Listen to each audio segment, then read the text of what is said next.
Olá, tudo bem com você? Seja muito bem-vindo, muito bem-vinda mais uma vez ao canal EBD, Palavra de Vida para você.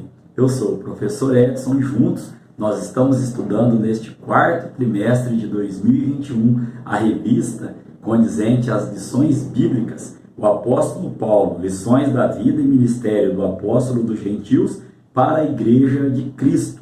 Nesta oportunidade estaremos estudando a lição de número 3, que tem como tema a conversão de Saulo de Tarso.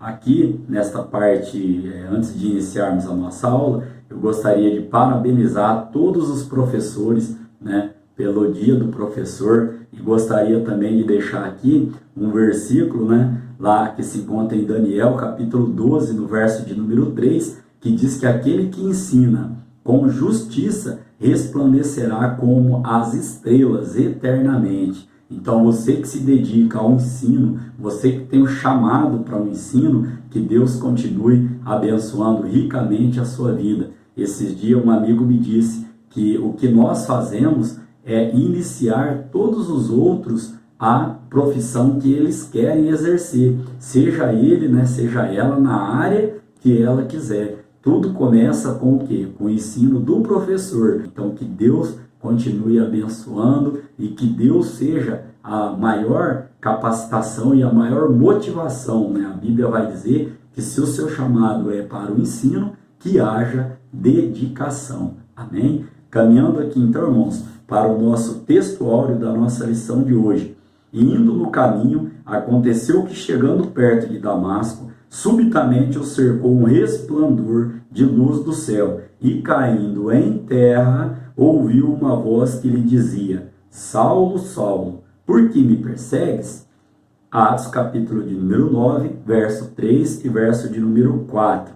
A verdade prática vem dizendo: a verdadeira conversão a Cristo leva em conta o arrependimento, a fé em Jesus e uma completa transformação no pensamento, na vontade e ação do homem. Nós estaremos abordando esses três conceitos aqui no decorrer da nossa lição de hoje. Só trazendo já esse termo conversão, ele significa, no nosso dicionário, mudança de visão, mudança de costume, ou seja, alteração da direção que estava se indo anteriormente. Também iremos abordar um pouco mais sobre conversão no decorrer dos tópicos e dos subtópicos da nossa lição de hoje. Amém? Temos como leitura bíblica em classe o livro de Atos dos Apóstolos, capítulo de número 9, do verso 1 ao verso de número 9. Estaremos abordando alguns versículos no decorrer da lição. Temos como objetivo geral para a lição de hoje asseverar que a salvação é por meio da graça, ou seja, para que ninguém se vanglorie dela, acompanhada de arrependimento e fé do pecador, como resposta à salvação. Então nós vamos ver que alguma coisa acontece instantaneamente e outras acontecem progressivamente. Vamos estar tratando desses termos aqui no decorrer da lição. A respeito do objetivo geral, quando fala de graça, um texto já para referência, Efésios capítulo de número 2, do verso 8 e verso 9. Também abordaremos esse texto no decorrer da lição. E eu já peço aos irmãos, aqueles que estão chegando agora, acompanhem com a Bíblia, com caneta, um marca-texto, para que você tenha em mãos aí todas as referências que o Espírito Santo nos dá aqui no decorrer da lição. Sobre Efésios, nós vamos tratar lá no subtópico de número 3, a respeito aqui da graça de Deus, que é um presente imerecido. A respeito do arrependimento, irmãos, arrependimento significa negação de algo feito em tempos passados. Ou seja, Deus ele toma a iniciativa, como foi ali Jesus Cristo com Paulo, ou seja, você ouve falar dele, só de ouvir falar já é uma dádiva de Deus. E aí o que acontece? Da nossa parte tem que haver arrependimento e fé, para que haja uma conversão, para que haja uma mudança de direção. Por isso nós abordaremos também, lá mais para o finalzinho da lição, sobre o livre-arbítrio, que é algo que nós acreditamos, ou seja, o poder de liberdade, o poder da escolha. Amém? Nós estaremos abordando também um pouco mais para frente. Inclusive, é uma diferença, por exemplo, entre o que é arrependimento e o que é remorso. Também estaremos falando alguma coisinha a respeito disso. Fique comigo, a aula está bem rica, bem recheada. E como de costume, a gente procura trazer sempre uma aula prática, uma aula objetiva e uma aula resumida daquilo que a revista nos trouxe, até para que não fique o vídeo tão extenso. Amém? Então, caminhando para a introdução da nossa aula de hoje, nós podemos destacar que ao se encontrar com Jesus Cristo no caminho de Damasco, Saulo teve a sua vida completamente regenerada. Então, o que significa isso, irmão? Significa, venha como está, mas que você mude, que o Evangelho, que Jesus Cristo, né, você dê lugar para que ele comece, ele mude a sua vida, e do interior para o exterior. Então venha como está, mas não fique como está. Não fique do jeito que você veio. Por quê? Porque o Evangelho é o poder de transformação em nossas vidas. Ainda podemos dizer aqui, nessa parte introdutória, que a conversão de Saulo de Tarso, indiscutivelmente, foi um dos mais importantes acontecimentos da história do cristianismo. Por que mais importante? Irmãos, o Novo Testamento ele tem 27 livros e quase que a metade desses livros foram escritos aí pelo apóstolo Paulo. Podemos ainda continuar dizendo aqui que nós vamos ver, né, nesta lição como ele passou por uma mudança radical, ou seja, na forma de pensar acerca do nosso Senhor e Salvador Jesus Cristo.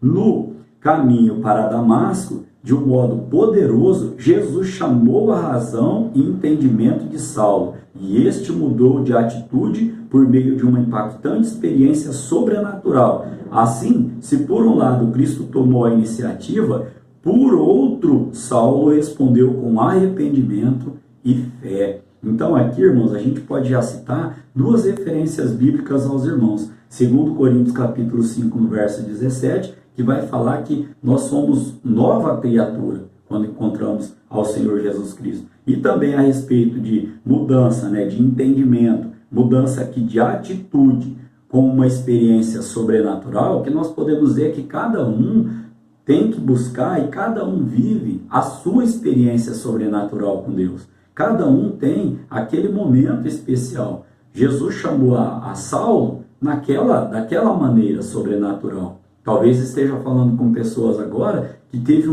uma experiência sobrenatural diferente. E talvez não precisou nem que houvesse uma experiência sobrenatural, vamos falar assim, um milagre, algo que não está na mente, né? Não está fora daquele contexto natural.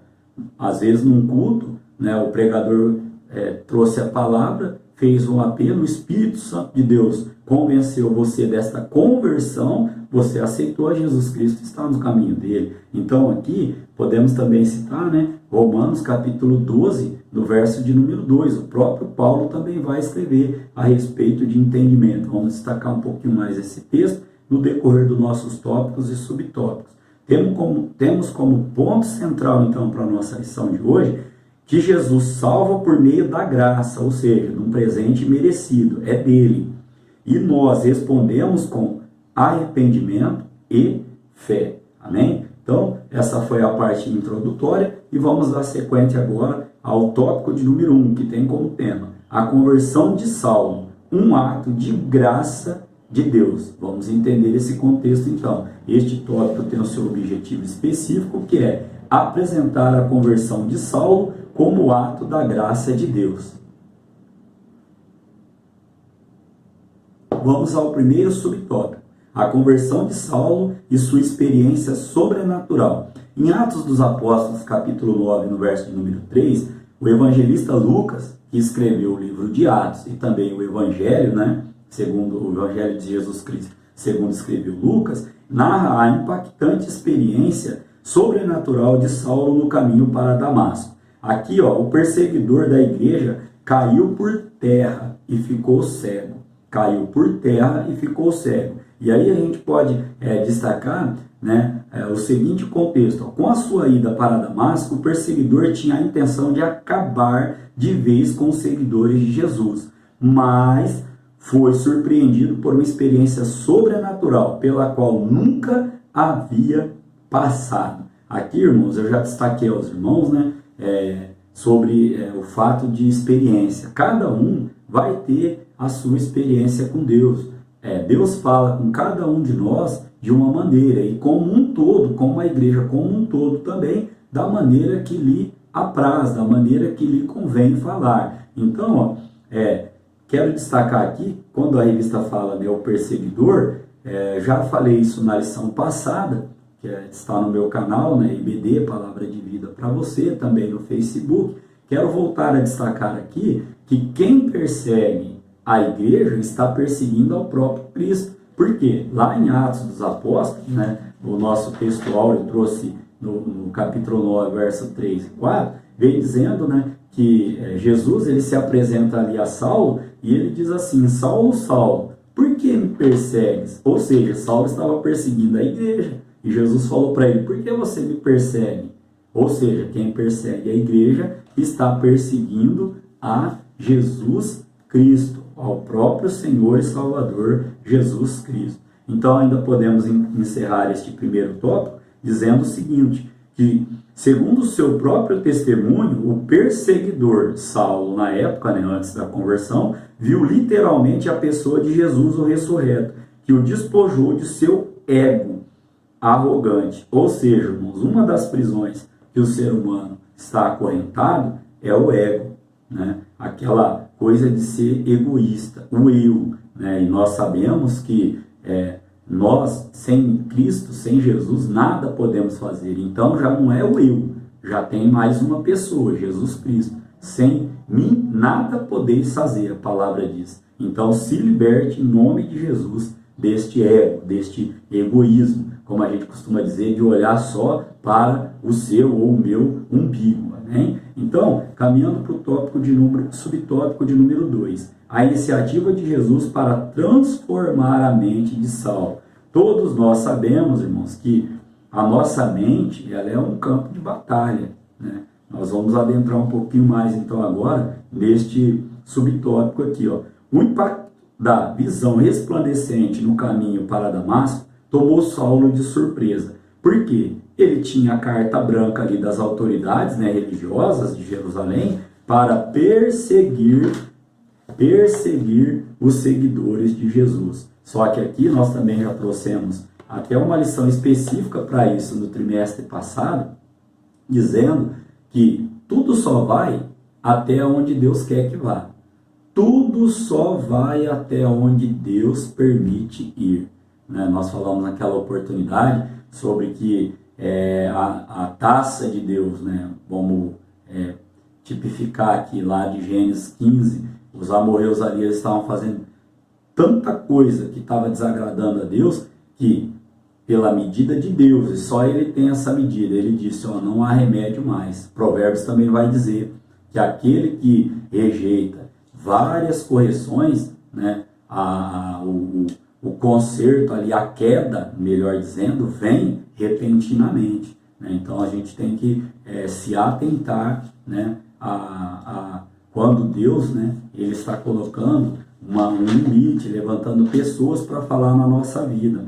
A revista vem trazer aqui, ó, que ele tinha carta branca para perseguir. Aí Jesus se apresenta para ele e fala só, você está dando burro aí em ponta de faca, você está perseguindo a igreja, você está me perseguindo. Vamos mudar essa direção. E Paulo se arrependeu e teve fé para crer naquela visão ali. Então aqui ainda podemos dizer, ó, entretanto, dada a natureza do coração de Saulo, o Senhor tomou a iniciativa de sacudir a sua estrutura física, psicológica e espiritual, agindo pessoalmente na sua direção. Amém? Subtópico de número 3 vai trazer o tema: a graça salvadora se manifestou a Saulo. Na carta aos Efésios, ó, capítulo 2, no verso de número 8, chegou o momento da gente falar aqui, ó, Paulo vai dizer, pela graça sois salvos, por meio da fé. Isto não vem de vós, é dom de Deus. Na epístola a Tito, diz também, porque a graça de Deus se há de manifestar, trazendo salvação a todos os homens. Tito capítulo 2, no verso de número 11. Logo, irmãos, nós podemos entender aqui, ó, que do ponto de vista, a partir da experiência da salvação de todos os homens, é a graça de Deus. Vamos repetir. Logo, o ponto de partida da experiência de salvação de todos os homens é a graça, ou seja, o presente imerecido de Deus. Aqui não tem mérito nosso, todo o mérito é de Cristo. Ainda podemos acrescentar, ó, que essa graça, como nós vemos dizendo aqui, é um favor, né, imerecido da parte de Deus em sua justiça perfeita. Ou seja, irmãos, não vem de nós, vem do próprio Senhor e Salvador Jesus Cristo. É mérito dele a nossa salvação. A morte de Jesus Cristo na cruz do Calvário nos deu passaporte para salvação, para morarmos eternamente em glória com Cristo. Amém? Então, caminhando para a síntese deste tópico de número 1, que teve como seu objetivo específico apresentar a conversão de Saulo como ato da graça de Deus, nós aprendemos aqui, ó, sobre a conversão sobrenatural. Falamos também sobre a iniciativa de Jesus para transformar a mente. Aí destacamos que a nossa mente é um campo de batalha. Vamos até falar um pouquinho disso lá na frente, na lição que se segue aqui. Também falamos sobre a graça salvadora de Jesus Cristo. Citamos Efésios 2, né? Onde vai dizer ali, Paulo vai dizer que isso não vem de nós, é dom de Deus. Amém? Podemos aqui então trazer como síntese deste tópico de número 1, que Jesus teve a iniciativa de transformar Saulo. Essa conversão se deu pelo impacto de uma experiência sobrenatural. Também disse aos irmãos que cada um de nós temos que buscar viver experiências com Deus. Amém? Caminhando para o tópico de número 2, irmãos, nós temos como tema Saulo e a doutrina bíblica da conversão. Este tópico de número 2, ele tem como objetivo específico relacionar a conversão de Saulo com a doutrina, ou seja, com o ensino bíblico da conversão. Dando sequência ao subtópico de número 1, a conversão começa no arrependimento. Desde o início da aula a gente está falando, né? Jesus tomou a iniciativa em relação a Saulo, e Saulo, coube a Saulo o quê? O arrependimento e a fé em crer. Então vamos lá. A palavra arrepender-se significa pensar de maneira diferente, como nós já trouxemos aos irmãos aqui, ó, uma disposição interior para mudar. No Novo Testamento, arrepender-se traz a ideia de tristeza pelos próprios pecados. É a mudança na mente que induz a correção de caráter e de conduta moral, conforme Atos capítulo 3, no verso 19. É a contrição do coração, o desejo de mudar de atitude quanto ao comportamento na vida cotidiana. Também podemos citar Lucas capítulo 15, no verso de número 10. Isso é obra do Espírito Santo, João capítulo 16, versos 7 e 8. Olha quantas referências bíblicas. Portanto, a conversão é uma parte do processo de salvação do pecador.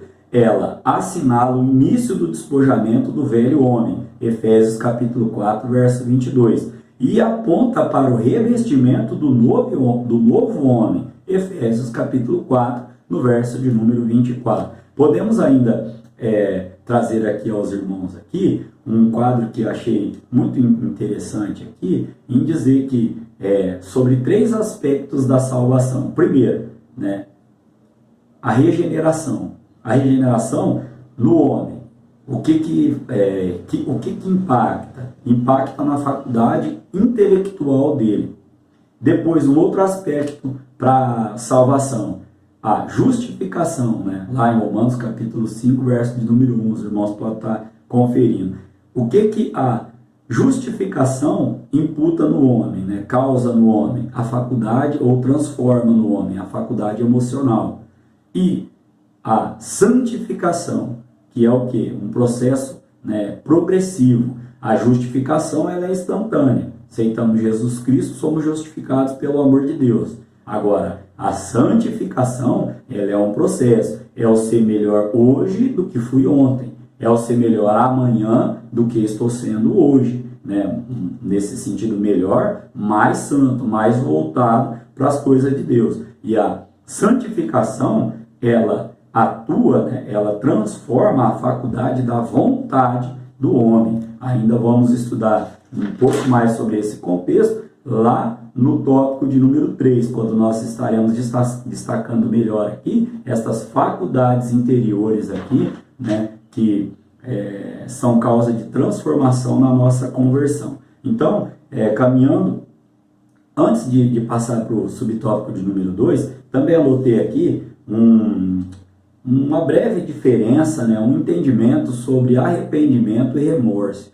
Arrependimento, irmãos, além de trazer a tristeza no ter pecado, vou procurar não fazer mais. A Bíblia vai dizer que aquele que confessa, se arrepende e deixa, alcança misericórdia. Então, o arrependimento, ele vem de dentro. Nós sabemos, ou nós, às vezes, pecamos sem ser aquele pecado de comissão, que é o pecado intencional. Poxa, não queria fazer, mas fiz, pequei, né? Nós confessamos a Cristo, nós nos arrependemos e Cristo tem misericórdia. Quando nós deixamos, nós alcançamos misericórdia. Já o remorso é assim, eu sabia que não deveria fazer, eu fiz, mas daqui a pouquinho eu estou fazendo de novo. Eu sei, eu fiquei triste pelo que eu fiz, mas eu senti só um remorso, daqui a pouco eu vou e pratico de novo. Então, uma das diferenças é essa, o arrependimento é mudança de vida.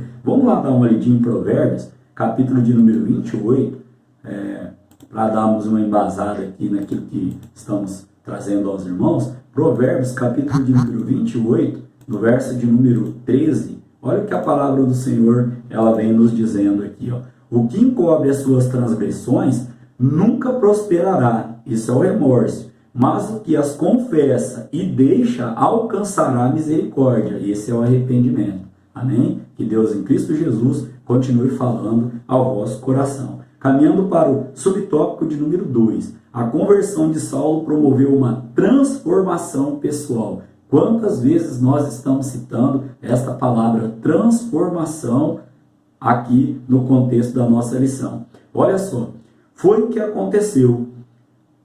Jesus se apresentou a Saulo, cegou-lhe os olhos carnais e fez o quê? O que o Cristo ressuscitado fez? Abriu-lhe os olhos espirituais. Foi isso que aconteceu ali, ó.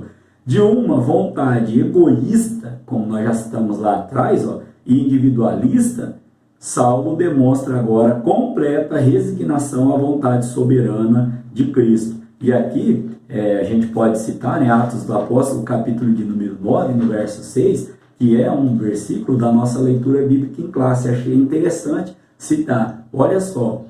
E ele, tremendo e atônito, disse: Senhor, que queres que faça? Que queres que eu faça? A gente sempre vê Jesus Cristo perguntando isso nos evangelhos, quando vai fazer um milagre ali, perguntando para alguém necessitado, por misericórdia dele ali: o que queres que eu te faça? E agora é Saulo que pergunta para Jesus Cristo: Senhor, o que queres que eu faça?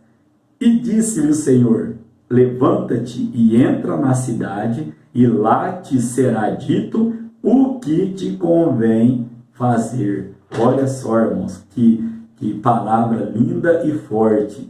Paulo disse assim: Senhor, o que queres que eu faça?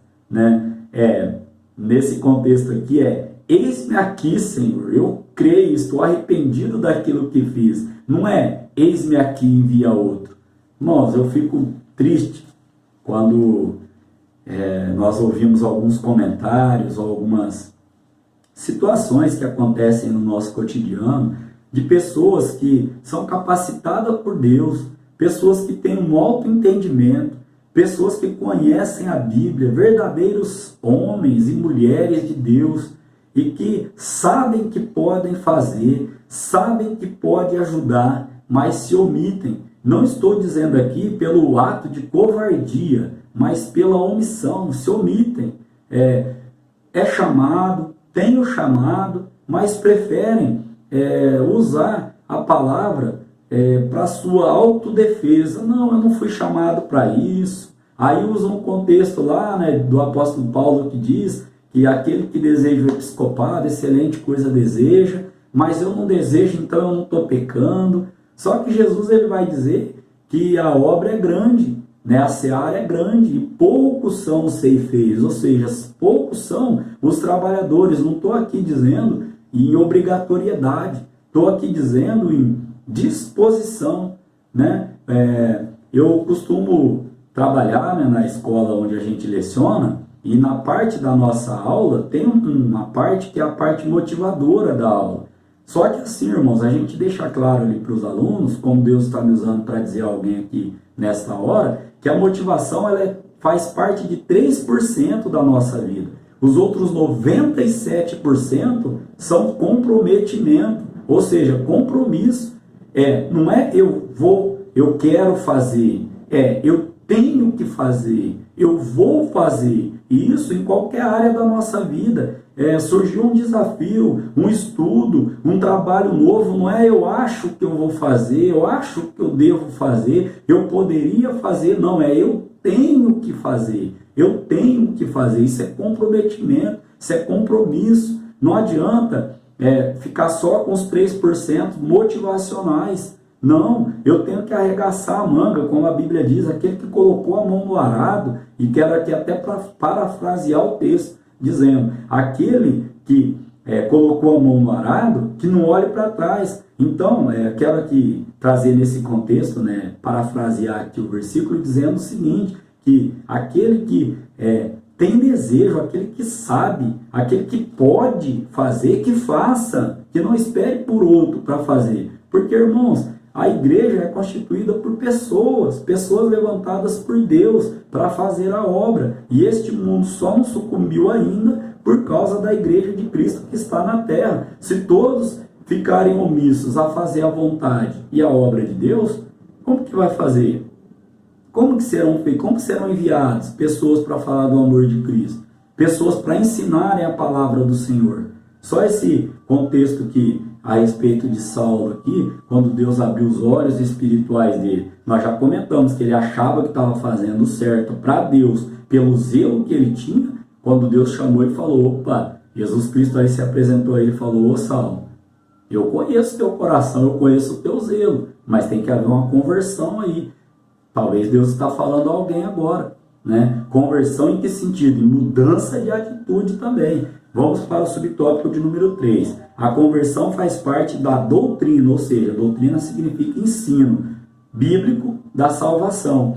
O choque da experiência sobrenatural do resplendor de luz sobre os olhos transformou a mente de Saulo. Disse aos irmãos que a nossa mente é um campo de batalha. É na mente que começa a nossa luta. Se você pegar a história de Amã, o leproso, né, você vai ver, de Naamã, melhor dizendo, o leproso, Amã está lá em Mardoqueu, o perseguidor dos judeus.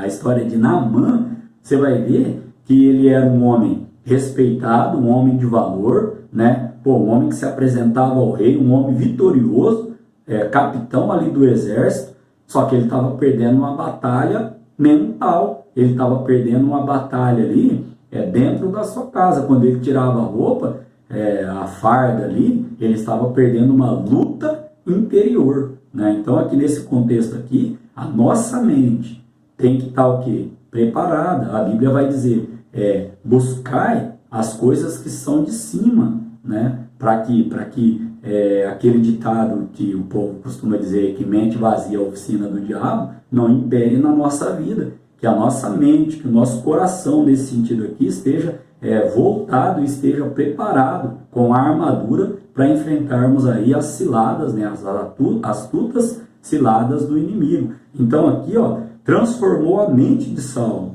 levando-o a reconhecer o Cristo que outrora tanto rejeitado, agora o fazia apóstolo. Esse texto está lá em 1 Coríntios capítulo 15, do verso 8 ao verso de número 10. Então, o que vem ser essa conversão? A verdadeira conversão é uma mudança que tem raízes na obra regeneradora do Espírito Santo efetuada na vida do pecador, né? É uma mudança, uma conversão de direção. Como obra de Deus, a conversão é uma manifestação externa da regeneração operada pelo Espírito Santo no interior do homem, que implica mudança, primeiro, de pensamento, segundo, de vontade e terceiro, de ação. Pensamento, vontade e ação. São três características, ou seja, são três aspectos que, quando a pessoa dá lugar ao Espírito Santo para trabalhar na sua vida, é mudado. Se não está havendo mudança em mim ou em você nesse sentido, é porque nós estamos limitando o agir do Espírito Santo na nossa vida. Sabe aquela pessoa pessimista? Sabe aquela pessoa que vê na outra sempre uma atitude errada, sempre uma atitude ruim? Né? Nunca ela pensa, nossa, não foi porque não deu, o que será que está acontecendo? Não, já vem com um pensamento negativo, pessimista. Isso tem que mudar. E essa batalha mental tem que deixar o Espírito Santo do Senhor conduzir a nossa mente, a nossa vontade e a nossa ação. Amém? Então aqui é um ato divino pelo qual Deus faz o pecador voltar para Ele em arrependimento e fé. Como síntese desse tópico de número 2, que teve como seu objetivo específico relacionar a conversão de Saulo com o ensino bíblico da conversão, né, aprendemos aqui, irmãos, sobre a conversão, quando ela começa com o nosso arrependimento. Também explicamos aos irmãos aqui que a conversão de Saulo promoveu uma transformação pessoal nele, tanto aqui no seu pensar, como na sua vontade, como no seu agir. E também trouxemos aos irmãos aqui sobre o ensino, né, da doutrina, a doutrina, né, ou o ensino bíblico sobre conversão e salvação. Como síntese, então, a conversão do homem começa no arrependimento e perpassa a transformação pessoal. Eu me arrependo e o Espírito Santo do Senhor começa a transformar a minha vida. Amém? Caminhando para o tópico de número 3. As três faculdades interiores transformadas na conversão. Este tópico de número 3, ele também tem o seu objetivo específico, que é elencar, ou seja, enumerar três faculdades interiores que são transformadas na conversão. Se não mudar de dentro para fora, se mudar só fora, como que é aquela palavra? Farisismo, é coisa de fariseu. É mudar o exterior e não mudar o interior. Então a mudança, a verdadeira mudança, começa no nosso interior. Vamos ao subtópico de número 1. Primeiro vamos falar então daquele quadro que eu citei lá atrás, faculdade intelectual. Nesse campo da alma, nós sabemos lá, 1 Tessalonicenses, Paulo vai escrever, capítulo 5, se eu não me engano, verso 23, a palavra do Senhor vai dizer que somos espírito, alma e corpo. Então aqui, nesse campo da alma, o homem muda o seu modo de pensar. Romanos, capítulo de número 12, vou ler esse texto, irmãos, bem conhecido dos irmãos, Romanos, capítulo de número 12, verso de número 2. Olha só, mais uma vez a revista nos trazendo algo sobre transformação. E não sede conformados com este mundo, mas sede transformados pela renovação do vosso entendimento, para que experimenteis qual seja a boa, agradável e perfeita vontade de Deus. E nós entendemos aqui nesse contexto aqui, quando a revista está trazendo para a gente aqui, o homem muda o seu modo de pensar e reconhece sua condição de pecador. A Bíblia chama isso de conhecimento do pecado. Lá em Romanos, capítulo 3, no verso 20, também podemos ter um embasamento aqui para esse contexto. Também, irmãos, aqui, podemos até citar uma outra referência, 2 Coríntios, capítulo de número 5, 2 Coríntios, capítulo de número 5, no verso de número 17. Vamos lá dar uma olhadinha no verso de número 17, anotei a referência aqui aos irmãos. Assim que se alguém está em Cristo, nova criatura é, e as coisas velhas já passaram. Eis que tudo se fez novo. Então, esse aqui, ó, nesse campo da alma aqui, ó, o homem muda o seu modo de pensar. Nós somos novas criaturas, ou seja, as coisas velhas já passaram e tudo se fez novo. O próprio apóstolo Paulo, após conversão, ele nos deixa esse texto aqui. Segundo subtópico, faculdade das emoções. Lembrando aos irmãos que a alma é responsável por quê? Pela parte sentimental do ser humano. Então, ó, emoções. Neste campo de batalha, o pecador experimenta uma mudança de sentimentos na vida interior, onde se manifesta a tristeza pelo pecado contra um Deus santo e justo. Só trazendo esse contexto, irmãos, quando a revista fala o pecador, todos nós, né, somos pecadores. A diferença está, como já disse aos irmãos, no arrependimento. Poxa, Senhor, eu pequei contra ti, me perdoa. E aí, eu encontro misericórdia quando eu deixo. Não é pecar aqui, vou pecar de novo porque Cristo perdoa, vou pecar de novo porque Jesus perdoa, vou pecar de novo porque Jesus perdoa. Não é esse tipo, é uma mudança de comportamento. E quando a gente fala aqui, então, que o pecador, ele vê uma mudança interior, nós estamos falando, irmão, de nós mesmos. Por quê? Porque o processo da salvação, ele é progressivo, né? Não é uma vez salvo para sempre. Não, nós temos que lutar por nossa salvação no dia a dia, sermos santos, santificar, buscarmos a santidade sem a qual ninguém verá o Senhor todos os dias, estarmos melhorando todos os dias. Então aqui, ó, podemos trazer o contexto também, né, de Mateus capítulo 12, verso de número 34, que a Bíblia vai dizer que a boca fala o que o coração está cheio. E já trouxe em outras lições anteriores que tem 3 coisas que não voltam mais. Quais? A flecha lançada, palavra dita e o que mais? Oportunidade perdida. Pode ser que você use outra flecha, pode ser que você peça perdão, pode ser pode por alguma coisa falada, por uma coisa dita, mas essa palavra não volta mais para dentro da sua boca. E pode ser que surja uma outra oportunidade, mas aquela mesma você perdeu. Pode ser que surja uma igual, uma parecida, mas aquela daquele momento não volta. Então, nesse contexto aqui, ó, ainda podemos dizer, ó, que onde se manifesta, no nosso interior, é onde se manifesta a tristeza pelo pecado contra um Deus justo e santo. Manifestou a tristeza pelo pecado, que não fique só no remorso. Que possamos pedir misericórdia a Deus, para quê? Para deixarmos aquela prática e alcançar a misericórdia dele. E o terceiro ponto aqui, faculdade da vontade. Aqui, irmãos, ó, como imagem de Deus, o homem foi dotado com a faculdade de escolher livremente. Irmãos, não vou me alongar muito, mas tudo, a nossa vida é feita de escolhas. Vou deixar um texto aos irmãos no final desse subtópico. E aqui, ó, podemos ainda crescer aqui. Entretanto, infelizmente, o pecado fez a separação entre a vontade do homem e a vontade de Deus. Por isso o Espírito Santo atua para convencer o homem do pecado, da justiça e do juízo. Está lá em João capítulo 16, no verso de número 8. E aqui, ó, Deus fez o plano, Jesus executou e é o Espírito Santo que continua convencendo. Então, ó, para que isso? Para voltar a nossa vontade de acordo com a vontade de Deus. Nesse sentido aqui, vamos entender. Para tornar a unir a sua vontade com a de Deus. Ou seja, a vontade de Deus ela é boa, perfeita e agradável.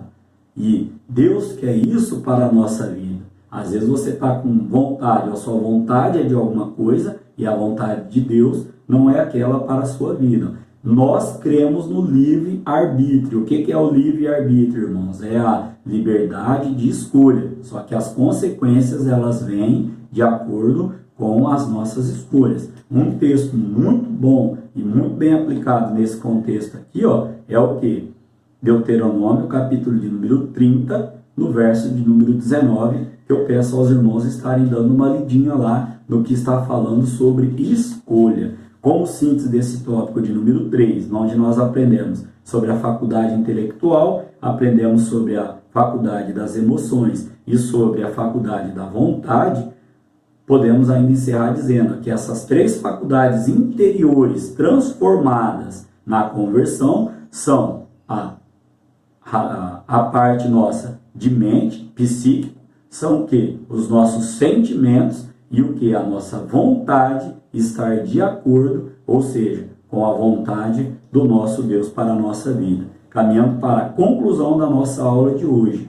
A conversão é, portanto, uma obra divina em que o homem responde com arrependimento e fé. Por isso, o arrependimento e a fé conduzem o pecador a ser redimido pelo sangue de Cristo. Amém? Querendo Deus, estaremos aqui para estudar a próxima lição que terá como tema Paulo, a vocação para ser apóstolo. Que Deus em Cristo Jesus continue te abençoando, abençoando a sua família, abençoando o seu trabalho e abençoando a igreja onde você congrega. Amém?